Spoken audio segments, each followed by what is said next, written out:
What's up, guys, and welcome to another episode of Krunch Time with Katelin. In this episode, I will be previewing Wrestlemania with a special guest again, Pat and Shaker. I hope you all enjoy. Alright, so let's get started. WrestleMania. Pat, are you excited for WrestleMania, bro? I am thrilled. I am through the moon. This is a true fantasy booking kind of show with the idea that they want to break the gate record at Cowboys Stadium of over 100,000, which hopefully it looks like this should happen. So, I'm excited. It can't come soon enough, and let's get into it. All right, let's get it. Let's go with the pre-WrestleMania matches. Which you can see on USA Sunday at 6 p.m. Yep. All right. So the 5-on-5 Divas match. Yes. The Total Divas. Yes. Versus the Bad and Blonde. Who do you have? Okay. I ain't gonna lie. These matches are on the pre-show for a reason. I think everyone realizes that. Obviously, we get the idea. Everyone, if you're up on reality TV, everyone kind of knows what the Total Divas is. It is the reality show on the E! Network about the WWE Divas, including, like we said, Paige, Brie Bella, Alicia Fox, Natalia, and the the one that sparks all the conversation, Eva Marie. And they're going to be facing off against Emma from NXT, which, for those of you who do not know, NXT is the developmental league of the WWE. A lot of these stars that are in here now, they either have something to do with NXT or they came through NXT personally. Emma Lana, who is the spokesperson for Rusev from the League of Nations and is engaged in real life to Rusev. Summer Rae, Naomi, and Tamina Snuka, who is related to the now soon-to-be incarcerated Jimmy Snuka, but that is for another day. That is, again, we got off topic in our last podcast. We'll try to stay on topic on this one. Oh, there's no promises. So, I guess in this case, a lot of this is hyped up to be about the debut of Lana. There was talks earlier in the year that they were going to start putting her in ring, and right as she was about to start making her entrance into in-ring action, she went down with a fractured wrist. She missed a great deal of time, and then they kind of kept putting it off because the management was not happy that she leaked her engagement to Rusev through TMZ. Take that as what you will. I'm not Vince McMahon, so I have no idea what the issue with that was. I think it was because they were right in the middle of the storyline. With Dolph Ziggler and, wasn't it someone else? Dolph and Rusev and Summer Rae. We were right in that little love triangle storyline. So Vince wasn't happy with that, so they kind of put it off. They recently brought her back, and they brought this story back in. This is kind of thrown together at the last minute. I think it's good for the Divas. Typically, in years past, you see maybe one good match, and then one really terrible match. Strictly because Eva Marie's in this has all the capabilities of being a terrible match. In the end, I'm going to say that Bad and Blonde pick up the win. I think somehow, I think because of the debut being so hyped, I think Lana's going to end up making the pin. She's probably going to pin Brie Bella, who, from all intents and purposes, looks like she is progressively heading out the door of the company. I believe she just signed an ambassador contract where she can still hang around. She still films for Total Divas, but she is not required by contract to appear in the ring. That is coming up here soon, following the retirement of her husband, Daniel Bryan. So I'm going to say Bad and Blonde pick up the win here. I'd have to agree. Again, like you were saying, the debut and them trying to slowly ease out Brie Bella, I think that it's most likely something like that is going to happen. And I think a way to look at it is the reason I bring up Brie Bella. I mean, for all we know, Lana could pin for example, Lana or any of these divas could pin the other one. Lana, I think, could keep coming after Brie. She keeps coming after Brie in past Raws, past SmackDowns. So it kind of hints that that's going to be the situation. And you know, I don't really see it any other way, to be perfectly honest. All right, so let's go to the United States title match between Kalisto and Ryback. Or Goldberg Jr. Yeah, or Goldberg Jr. A less talented Goldberg, but well, I mean, Goldberg couldn't wrestle for more than 5 minutes. Well, Goldberg didn't injure. Well, actually, I take that back. Goldberg did seriously injure an opponent. I'm not going to get on topic. I'm not going to get off topic. With this, I really don't care. They would be foolish to put Ryback on give the belt to Ryback right now. I think they're trying to build a little more heel heat for him because he decided recently, but through his own choices apparently, that he's going to go off solo and try to get focus on himself. Ryback, I think Kalisto retains in this one, mainly because if they don't, I think Dallas might burn to the ground before the show even goes on the air. So I have Kalisto retaining this one. Look for Ryback though in the future. I think they're looking to push him into a heel program again. You know, like try to put him back in the discussion for the World Heavyweight title, just as his opponent to throw at whoever walks out of WrestleMania with that title. But that will be discussed later. But I do have Kalisto winning this one. See, I would have thought Ryback, but I could see them trying to, like you were just saying, build the heel with him. And, I mean, it's just so weird, because I remember when I would flip, you know, because I just recently got back into wrestling. Like, he was one of, like, the top guys, and then it seemed like they bounced him, and then it seems like they're trying to bring him back in the heel role, which definitely isn't a bad thing for him, because he'll, like you were saying, he'll probably get a World Heavyweight title match of some sort, whether it's 1v1 or if he's part of a group of a Fatal 4-Way at whatever pay-per-view. So I see Kalisto also winning, just because of the fact of Ryback.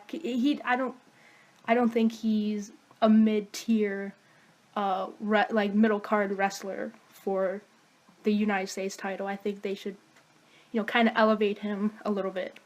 Yeah, and I think they recently, you know, if you go back and watch some of the Ryback stuff, some of his best stuff was against John Cena right after WrestleMania 29.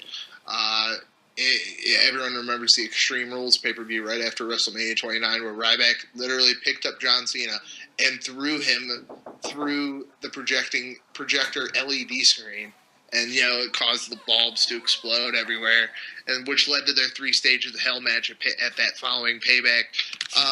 He's a great heel wrestler, but you know, man, they're trying so hard to make him look like Goldberg, and there's only one Goldberg. So, and I think they're also right now in the middle of Kalisto's really making a name for himself, and he kind of made a name for himself before he even came to the WWE. So I would not be surprised if Kalisto retained on this one. All right, so let's go to a tag team match between the Usos and the Dudley Boys. Yes, for those that were living under a rock on August 27th, the Dudley Boys came out and surprised everyone by returning to Raw for the first time in years. And when they returned, they put the New Day through a table. Since then, they have turned heel. They've been in a program with Jimmy and Jey Uso. In this one, I honestly think I think this is going to end with a DQ finish, strictly because they keep hyping up that, well, when they turned heel, they cut a promo saying the tables are done, no more tables, you guys don't deserve tables, and I think the Usos are going to win by DQ because I think the Dudleys are going to put them through a table. Yeah, I mean, they are the Dudley Boys. Yeah. The tables are gonna be brought out in some way or Yes. form, Yes. and I think I read a rumor, or I think you were telling me that the Dudley Boys may be out of here by May, so I don't see them winning. And then it also with the Usos, if they win, it kind of puts them up against. They'll be in a tie between. Uh, they'll be in the number one contenders circuit for the tag team against whoever wins, whether it's the New Day or the League of Nations. Yeah. So it's just a good, bump up for them. Yeah, it's a good bump up, and I'm not high on the Usos. I think they're great. They're great people outside of the ring, and they're great workers inside the ring. But I think the story's getting a little stale. Kind of the way they bring themselves. So I could definitely see the Dudleys putting them over and literally putting them over and through a table. Yep. All right, so the Andre the Giant Memorial Battle Royal, Yes. including, they said 29 men, but No. they shortened it a little bit. They shortened it because they have an injury list longer than the Memphis Grizzlies this year. With the announced participants that they have right now, I'm not going to keep count for you at home. That's your job. You guys have fingers and toes. Heath Slater, Curtis Axel, Adam Rose, and Bo Dallas, all from Social Outcasts. Big Show, last year's Andre the Giant Battle Royal winner. Kane, Tyler Breeze from NXT, Mark Henry, Jack Swagger, Fandango, Damian Sandow, Darren Young, one half of the Primetime Players, Connor and Victor from the Ascension, Gold Dust, and R-Truth. So if my public school math serves me correctly, that is 3, 6, 9, 12, 15, 1, 2, 3, 4, 5, 6, 7, 8, 9, 10, 11, 12, 13, 14, 15. That is 16 people. And that leaves 4 slots. So here's what the dilemma we have.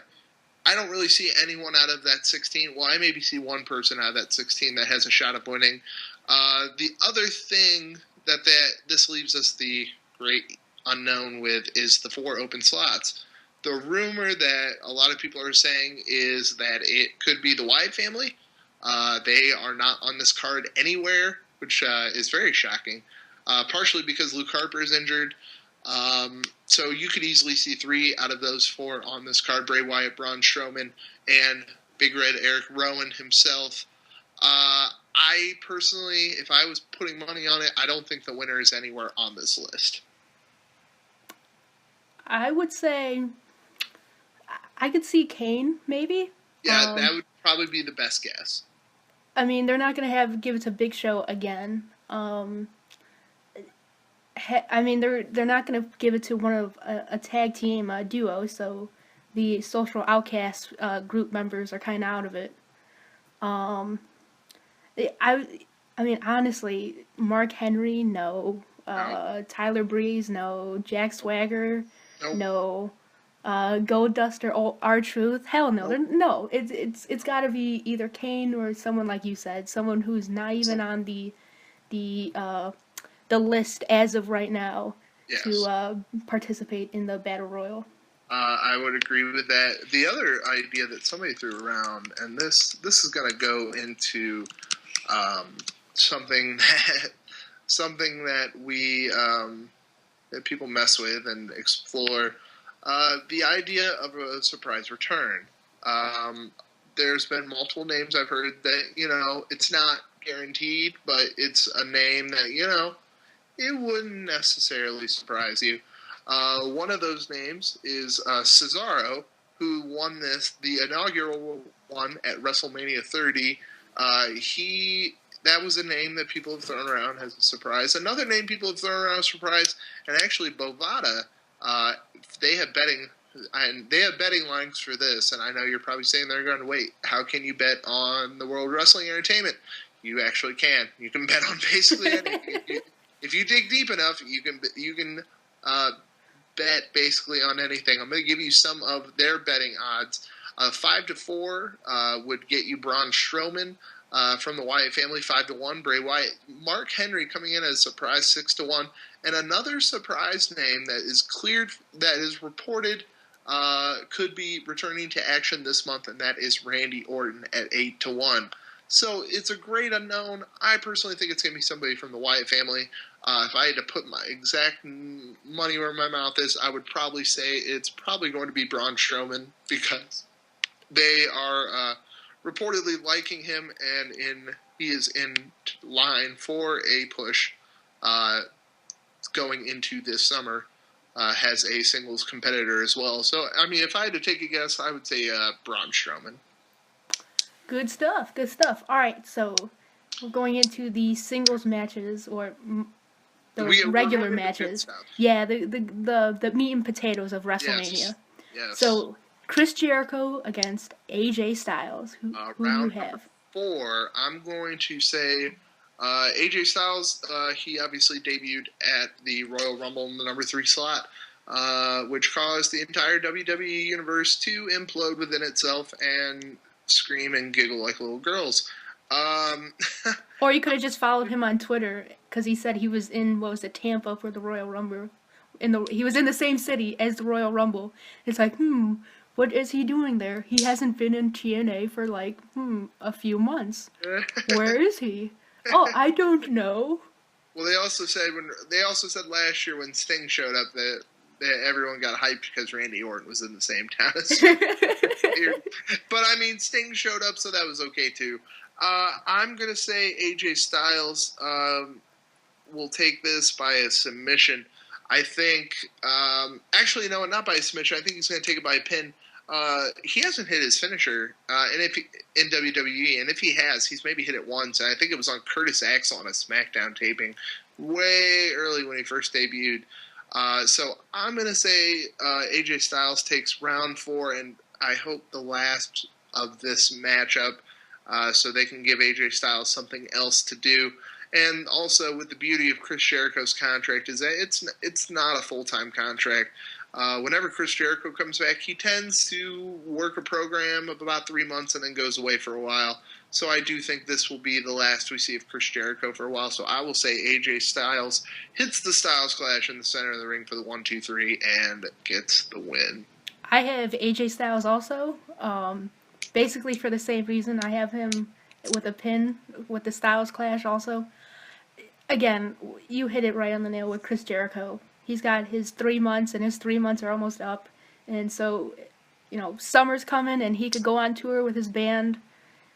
And plus, it would also give Styles a nice bump. I'd like to eventually see him, hopefully by the summer, somewhere in the World Heavyweight title Absolutely. ring. Which is weird. I also thought it was weird that they kind of put him in his own, separate category. I would have thought maybe to give him like a boost, get him at least into the Intercontinental title match of some sort. Well, but it is what it is. With the way they do with Chris Jericho and a lot of this, Chris Jericho, if you're one of those hardcore people that reads the stuff about what goes on behind the scenes of WWE, Chris Jericho, when he comes back, he wants to work a program with somebody that he thinks can be talented. He worked with Bray Wyatt for a while, who he was very high on. If you listen to the podcast around the country, he's gone on record saying he was very high on Bray Wyatt, worked a program with him, went away, came back. He tends to kind of pick and choose, and I think also when you get to a stature of your career like Chris Jericho has, you have that ability and you have that right where you can sit there and go through and kind of pick and choose what you want to do. I agree with you, but I think it's more of a. I think he wanted to personally work with AJ Styles, and when Chris Jericho asks you for a favor, you usually don't say no. I'm with you again. I sense a trend. Yeah, that's for another day. Yeah, that is for another day. The Divas title match: Becky Lynch, Sasha Banks, and Charlotte with Ric Flair. For those that do not know these 3 ladies, they debuted.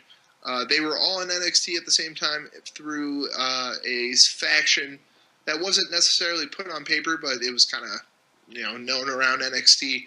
If you were an NXT fan, has 3 of the 4 horsewomen. The other one is still down in NXT, and I'll talk about her a little bit later. Charlotte has held the title now since, I believe, Night of Champions, when she beat Nikki Bella to win the Divas Championship. With this, they've done a program with Becky Lynch and Charlotte for a while, and they did it at Fastlane. They did it, I believe it was at Fastlane. They did a program where Charlotte beat Brie Bella for the title right here in Cleveland. And Sasha Banks came out, and she kind of, after she debuted, she was part of Team Bad, and they didn't really do anything, and they kind of kept her off TV, and when it came time to put her back on, the place went nuts. She made her intentions known. She's coming for the Divas Championship. I think they're going to move in a separate direction with all 3 of these ladies, and I think in the end they're going to move ahead and give Sasha Banks the Divas Championship. So I have Sasha Banks pinning Charlotte for the Divas Championship. I agree with you. And it's not just to keep agreeing with you.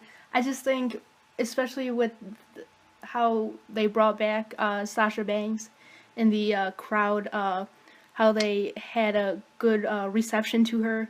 I think there also are some rumors that they're going to rename the Divas title the women's title again. Yes. So I could see them just doing an overhaul and just bringing in a new champion, someone who's face, someone who is one of the more likable, and exactly, someone who's a little more legitimate than Charlotte.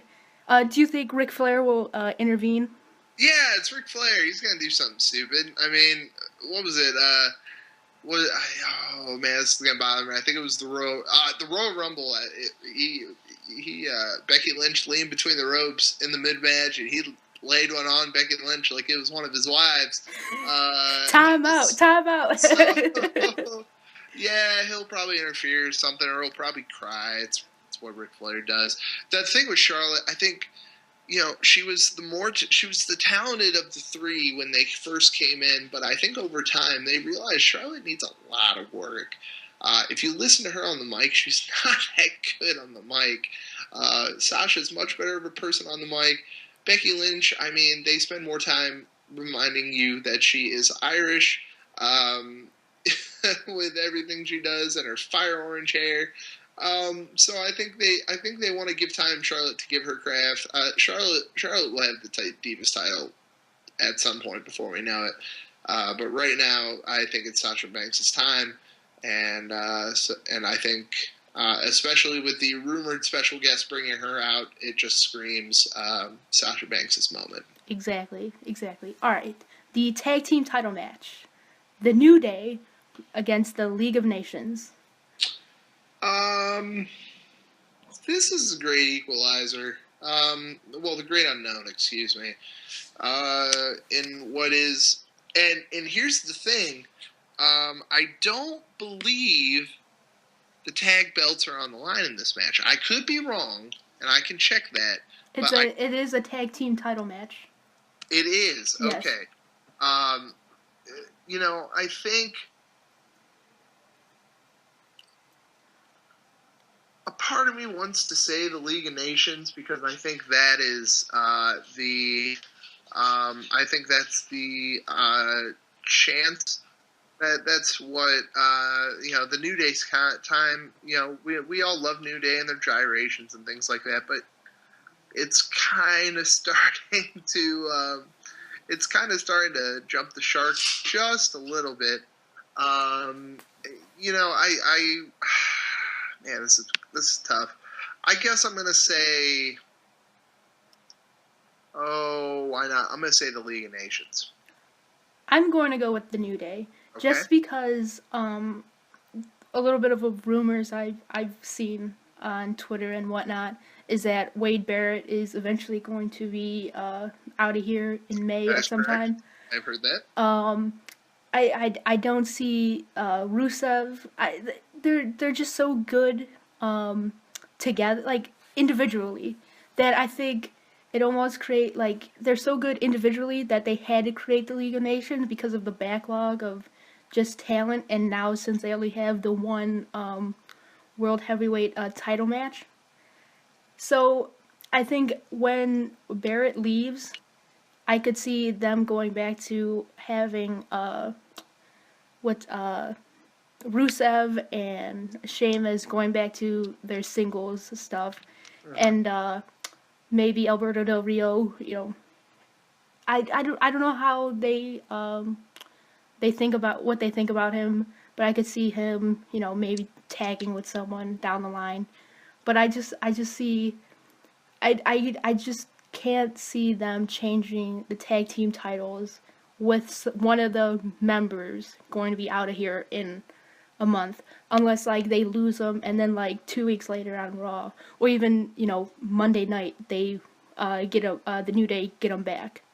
So I just don't see the New Day losing their title, tag team title, because at least their stable is at least consistent for the time being, for the foreseeable future. Yes, I would agree, and I think another good way to look at it is that they just recently turned face with the League of Nations, kind of excuse me, kind of taking over and things like that, and trying to beat them all down and kind of being the authorities' dirty work, doing their dirty work. I think in the end, though, I think they might want to try to change it up, or even give them something to set up at a program in April at the next pay-per-view, which I believe is Payback, either in April or May. So I mean, either way, I think but I guess we gotta disagree on something, right? Yeah, I mean, it'd be too boring if we all agree on everything. No, it'd blow. All right, so the Intercontinental ladder match between Zack Ryder, Sin Cara, Stardust, Dolph Ziggler, The Miz, Sami Zayn, and Kevin Owens. I will say. Well, let's be real. There's two choices. It's either going to be Kevin Owens or Sami Zayn. Exactly, and that's why it's so boring. This is a great case of 1, 2, 3, 4, 5 people that Vince McMahon said, "I got nothing to do. Let's get him a paycheck and get him out there." And so I mean, I guess they don't have any crappy movies for the Miz to star in. Hey now, Dolph Ziggler did a movie too, and so did Dean Ambrose actually, which the last movie I think I saw, what was the one that Stone Cold was in? He did a movie. He did one of those fabulous, award-winning WWE films. This is gonna bother me. I know what that movie's called because I remember it was just on the other day. Oh boy! For the record, I have no idea what he's talking about. So that's gonna bother me.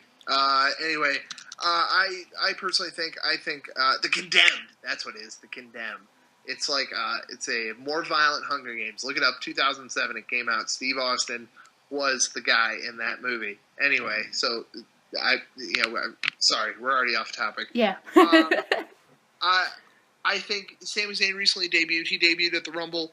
He actually, going back farther, he debuted back when John Cena had the U.S. title. He did the U.S. Open Challenge in his hometown, which injured his shoulder in the weirdest way. He injured his shoulder when he came out, and he throws his arms up in the air when he's on the steps. When he threw his arm up, it ripped the ligaments off of his shoulder, which caused him to miss 10 months of action.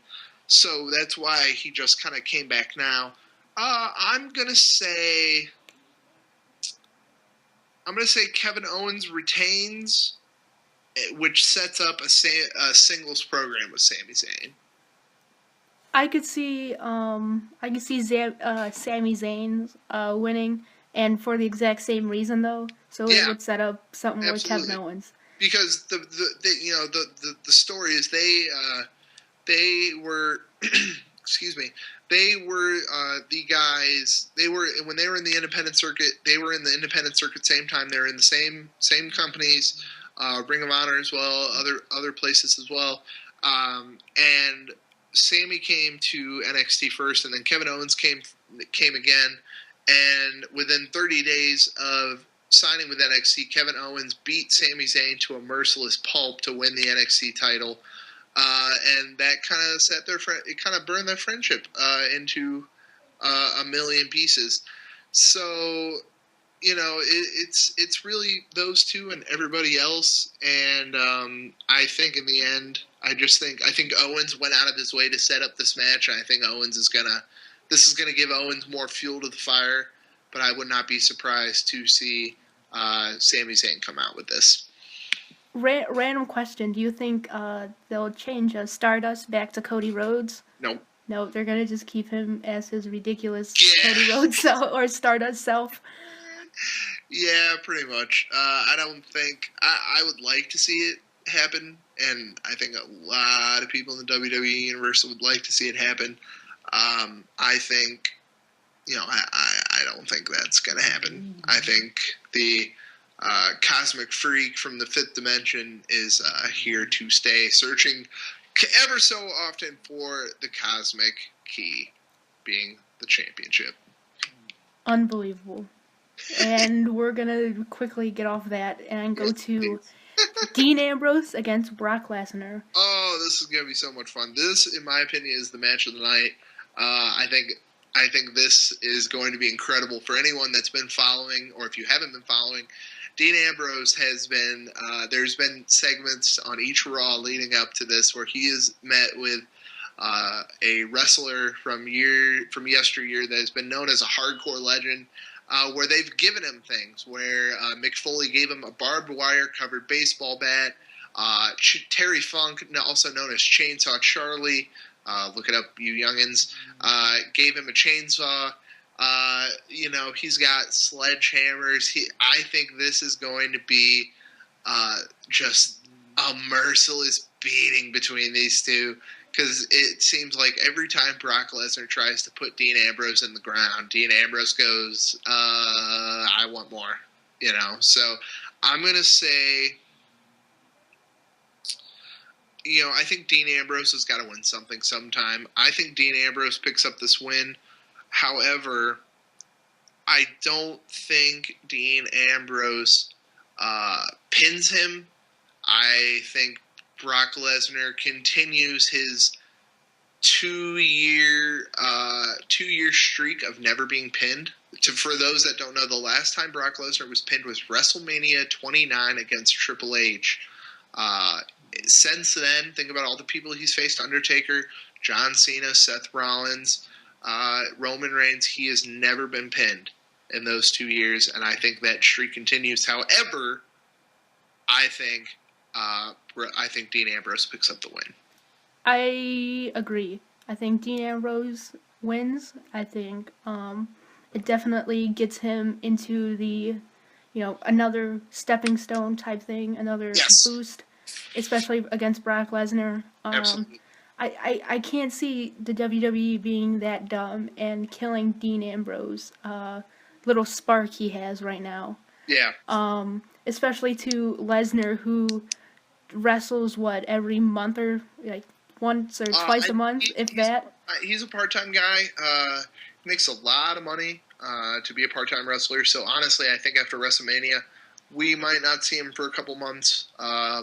Probably, let's be real, probably until SummerSlam. They'll probably write him off on the Raw for WrestleMania, where he gets suspended, or some kind of segment like that. So he comes back for the big ones, or because his new contract, he is paid on a show-by-show basis per appearance. So, and I think after a while, they're going to write him off, give him some time off, let him go back to the dairy farm, and give Ambrose this little push. And also, I think Dean Ambrose, he, not to look too far ahead, he is my early favorite for Money in the Bank 2016 for winning that ladder match. But that's obviously long down the road. They tend to give that to the next guy they want to give a push to in the heavyweight championship circuit. Okay, so let's go to the. I don't know, what should we do first? The Hell in a Cell match or the World Heavyweight Championship match? Let's go in match order. So let's go title match and then Hell in a Cell. All right, so the WWE World Heavyweight title match between Triple H and everyone's favorite, fan favorite, Woo! Roman Reigns.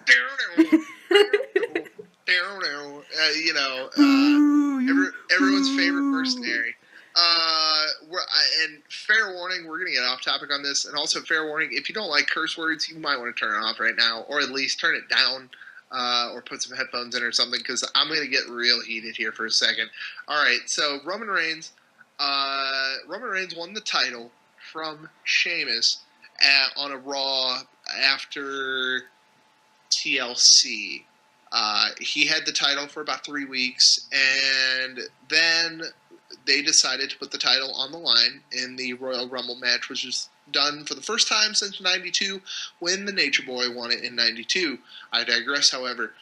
In this Royal Rumble, Roman Reigns was eliminated by Triple H, who went on to eliminate Dean Ambrose to win the World Heavyweight title as a surprise number 30 entrant after they really kind of wrote him off TV for about a month and a half.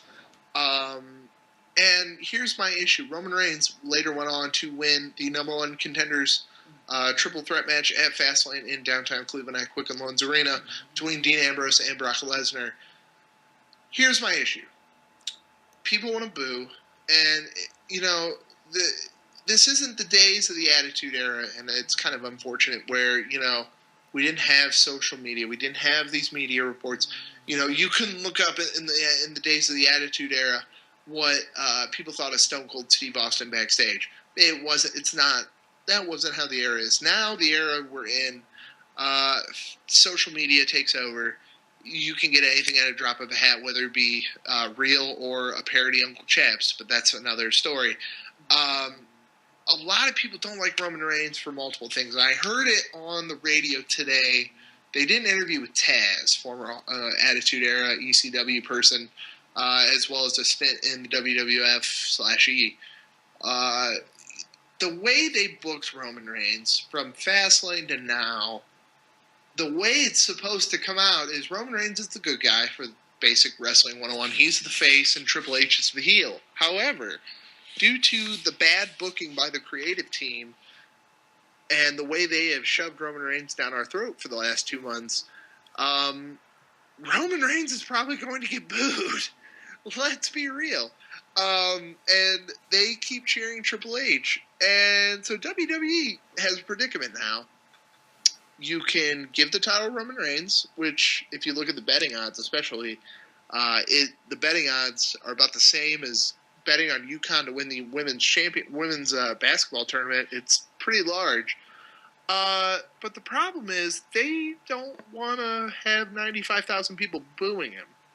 And especially, with one match to go. One match. And, honestly, with the bad booking, that's the reason this is not going on last. Well, that, and they don't want to give away the storyline outside of the other main event. But, they don't want to end WrestleMania with Roman Reigns, who, I guess we might as well say it, in this now no disqualification match, is my pick to win World Heavyweight Championship. I like what he does. I think he could work a little bit more on connecting with the fans, which, he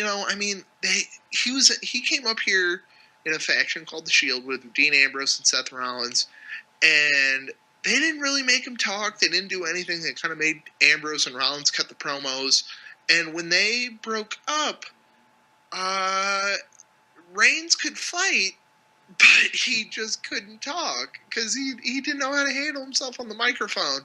He struggles with connecting with fans, but unfortunately, everyone just wants to boo him because, they see that's the cool thing to do. And, it's really fucking frustrating. So I'm going to have to say Roman Reigns is going to win. But they really need to think about what they are going to do going forward with Roman Reigns, because they can't have 6 months of him booing. And keep in mind also, if for those who remember WrestleMania 31, Roman Reigns got booed out of the building when he won that Royal Rumble in Philly, and they even had The Rock come down, who we'll talk about in a minute, to like kind of throw his hand up and say, "Oh, I'm proud of you," because everyone loves The Rock. Damn it. And we're cousins, or kinda, or they're maybe, cousins. or Yeah, no, we're not. But shh, quiet. You love The Rock. Damn it. So let's put Roman Reigns right next to him. Look at him. He's Samoan. Basically, that's hashtag Vince McMahon logic. That's my bad, Vince McMahon voice. I think I think Roman Reigns is going to win this title, but they need to really take a long, hard look at how they're booking him going forward, because honestly, they can't have him. I don't think they can do 6 months of Roman Reigns getting booed everywhere he goes. And if you go back to WrestleMania 31, when he won the Royal Rumble, he got booed out of the building, like I just said. He beat Daniel Bryan in a relatively good match at Fastlane last year around this time. When you look at what they do, nobody was really excited about Brock Lesnar versus Roman Reigns for the World Heavyweight title last year at WrestleMania in the main event. But it turned out to be a surprisingly good match. I think it's still going to be a good match. Just people got to come in with an open mind about this. So I'm going to say Roman Reigns, like I said, but I worry that the fans are just going to boo him mercilessly. And also, here's the other thing. I'm going to talk about this real quick, and then I'll let you make your pick. The report online, people are talking about, oh, we're going to walk out during the World Heavyweight title match. Shut the hell up. No. If you're going to walk out during the World Heavyweight title match, do us all a favor. Give your ticket to somebody who actually wants to go. I think that's bullshit. And quite frankly, I don't think they have the balls to do it, and they won't. They won't. Because the balls will shrivel up and be like, oh no, it's the World Heavyweight title, I'm at WrestleMania, it's all talk. Yeah. So if you're going to do that, number one, that's bad. Get a fucking life. Seriously. And you're really going to leave, which could potentially be before The Undertaker's last WrestleMania ever? You're going to walk out for the World Heavyweight title match? Grow up. Exactly. I have Roman Reigns winning also. Just because we all see he's the new John Cena, he's the new face of... Don't say that, they'll boo you more. Oh, but it is what it is, though. Yeah, it is. I mean, that's what they're doing, and... John Cena ain't getting younger. No, and everybody this company always needs their new face. It was The Rock, it was John Cena, and now it's going to be Roman Reigns. We just have to deal with it. You're not going to stop watching it. It is what it is. And and because it's a no disqualification, I see The Rock coming in and definitely not, probably not interfering as much, because I think that would cheapen the Roman Reigns victory even more, and that would piss people off immensely. Mm-hmm. But I think he'll come basically what they did at the Royal Rumble, and have him hold up his arm and his corner more or less, and exactly. Yeah. My question: does Roman Reigns turn heel? And it's a yes or no, because I have this feeling that I'll address after you answer that question. Does Roman Reigns turn heel in this match? If they were smart, they would do that.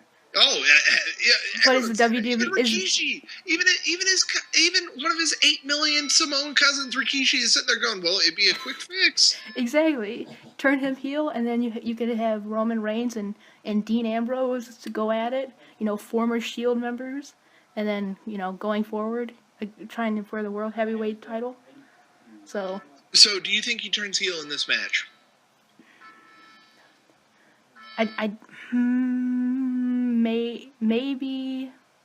Maybe in on Monday night. So not at WrestleMania. No, because if he gets booed, then they could have him come out opening entrance of the show and just tell off the crowd. He could rip everyone apart, or do his little Twitter rant where he told somebody that he said the people that boo him are just a bunch of virgins. So the reason I keep saying that is because I just have this glaring suspicion that at some point in that match, he's going to accidentally spear The Rock. And there's going to be a collective oh shit that comes out of Cowboys Stadium. There's a possibility I think he turns heel in this match, but in the end, I think they're going to play this out. I think Roman Reigns is actually going to put on a much better match than people realize.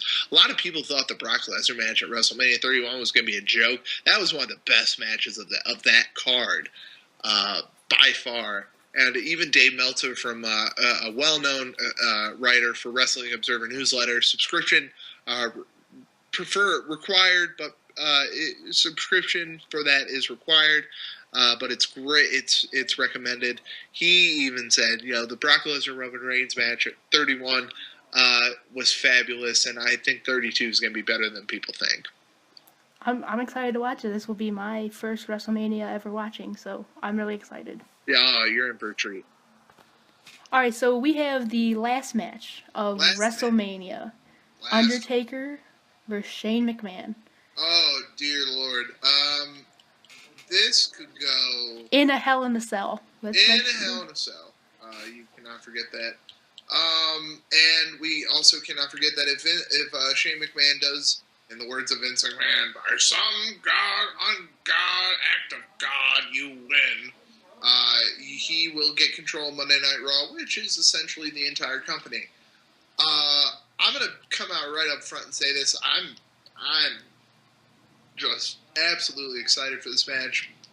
They went out last week on Raw, and they came out and they said, they let Shane and Undertaker tell this story themselves, which was the best thing they could have done, because they instantly, with one botched jump to a table, they all got excited about this match.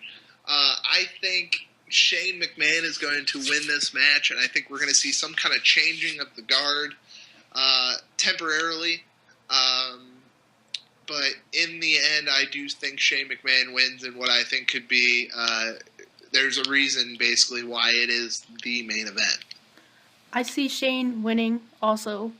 I could also see it's the beginning, it could be, now this is just speculation on my part, yes, of a brand split. Because Shane McMahon only said he wanted to control Raw. Which means, Raw is the nice way of saying he wants to control the kayfabe company, because of the fact that when you look at it, there's, it's the cash cow, and honestly, if he does control Raw, you could see a point where somebody comes in like they used to do back in the day to run SmackDown, where it's kind of, all right, you have to make a choice. Which one do you want to be on? And I think a brand split would be a great idea. I think it's long overdue, because a lot of these guys are on Raw. Some of these mid-carders, they have a lot of talent, but they're just not getting a shot. And so I think it would be a good idea. I think it's something you could see them messing with in the future. I agree wholeheartedly with basically everything you just said. It was interesting that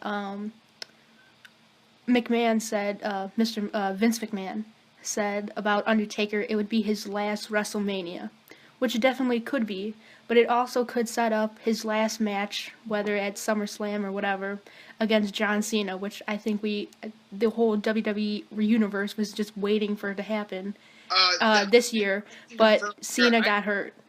I can confirm with great knowledge to the situation that was the plan. And I think the plan now is they want to have John Cena retire Undertaker at WrestleMania 33 next year in Orlando. But I can say with pretty reasonable circumstance, with sources close to the information, is that was the plan. And you also have to see how Undertaker is. He's old school, like his move, and he's also old school in the fact that he's gonna go out as a loser, and it's not because he is one. He's got a serious concussion, like what Brock Lesnar did to him in WrestleMania 30. Yeah, it's just how the WWE how the wrestling business is or was at the time. Yep. It's he's not going to go out on top. It's going to be as, you know, the defeated, and he'll have his uh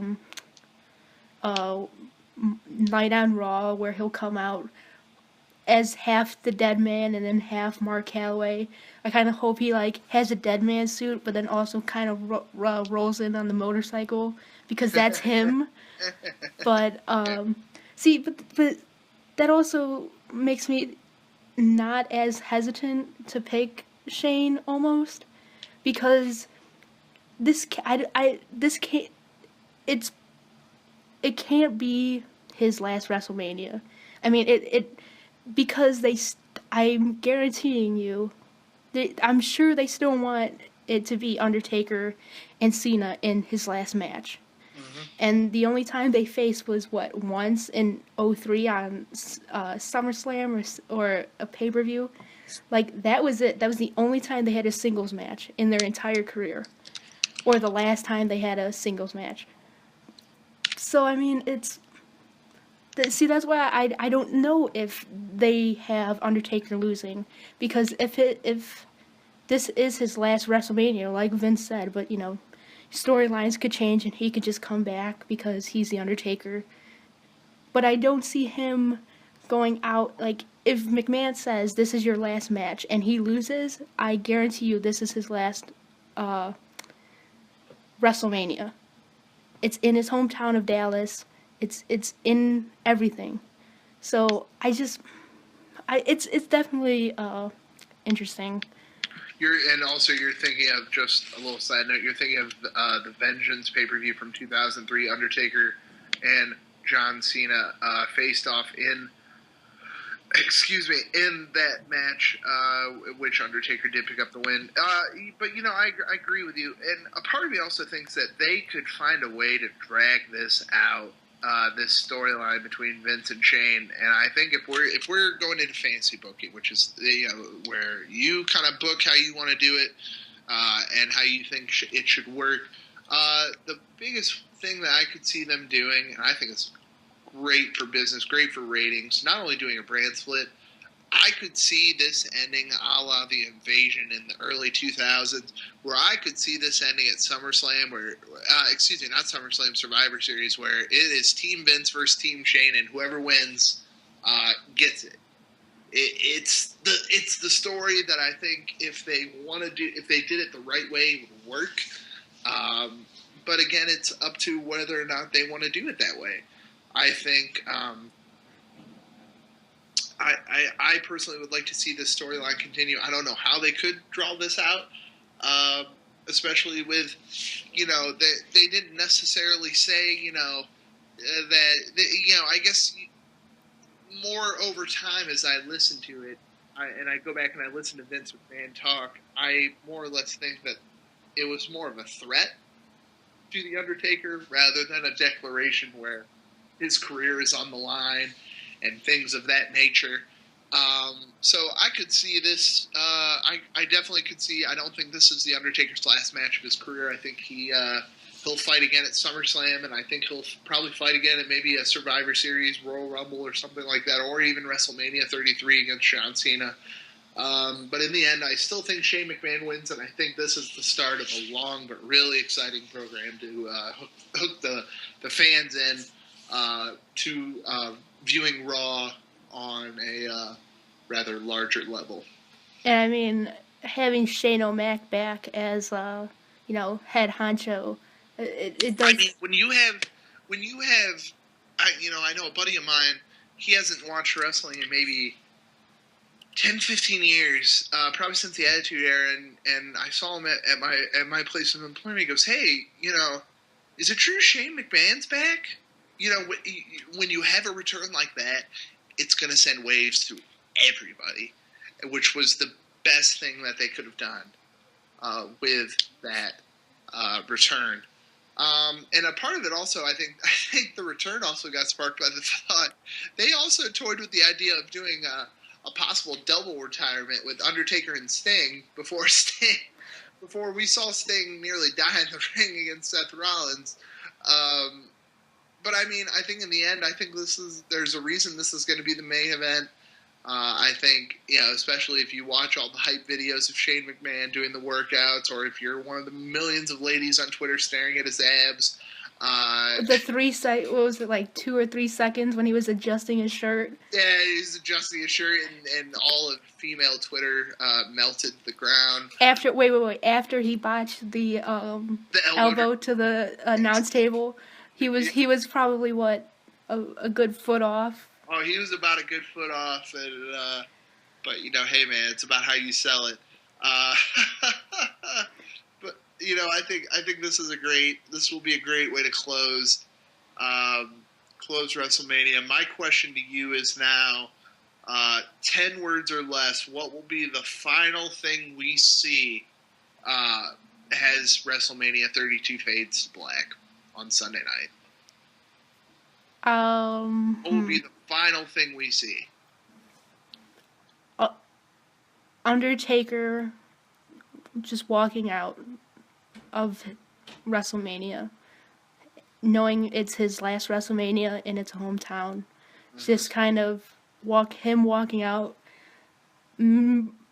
Part of me wants to say as The Undertaker, but another part of me wants to say just as Mark Calloway, the dude who was the Undertaker character for over 20 years, and it ending it in his hometown of Dallas. Just kind of like a somber moment, and then right when Raw comes back Monday, it's like Shane. It's either Shane or Mac like doing something like because he won, or it's Roman Reigns like just telling the crowd to fuck off, basically. Yeah. I can get behind all of that. I think the closing thing we're going to see, I think they're going to do a lights out magic trick and Undertaker's going to disappear. And I think the last thing we see is Vince coming out and realizing that he is screwed and that Shane McMahon just took the company right out of his hands. Well, I think that is a good way to end this hour-long podcast on WrestleMania 32. Absolutely. Again, so for those of you who do not know, the pre-show will start at 6 p.m. You can find that on the USA Network. Your pre-show matches, again, are the 5-on-5 Divas match, Team Total Divas versus Team Bad and Blonde, your U.S. title match with Ryback versus Kalisto, as well as the Usos and the Dudley Boys in a tag team match. It is going to be incredible. This is going to be a great show. The Rock's going to be there somehow. Mick Foley's going to be there. Stone Cold's probably going to be there. Is John Cena going to be there? Because I heard he was cleared today. Yes. He's cleared, but he's not on the card. He'll be there somewhere. Okay. Well, I think maybe they'll interview somebody who won a title, and out of the corner of the eye, they'll stop talking and they'll pan the camera over, and John Cena goes, "Oh, hi, John Cena. Good to see you again." So you're talking about the main event winner. I can't remember what WrestleMania was it, but they're talking to The Miz about the Intercontinental title match, and it's just like, oh, there's John Cena, and The Miz is just like, oh, okay then. Something like that, or what they did after the Royal Rumble, not this year's Royal Rumble, but the year before, where Rusev was getting, they did some segment with Rusev being mad, he was the last one eliminated, and John Cena came over and they had a stare down. That could be something as well. I think it's going to be a great show, though. If you're also a fan of WWE, I encourage you to watch the NXT TakeOver special, which starts at 10 p.m. Eastern tonight, Friday, on the WWE Network, or whatever way, no names please, whatever way you go about streaming it, it should be great. A lot of those people are the next up-and-comers, or if you're a fan of old school wrestling, TNA, things like that, a lot of those players are now there.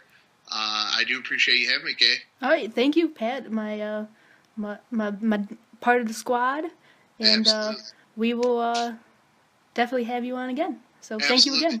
You can follow him on Twitter at PatandShaker, and that'll do it. Thank you very much. Have a good night.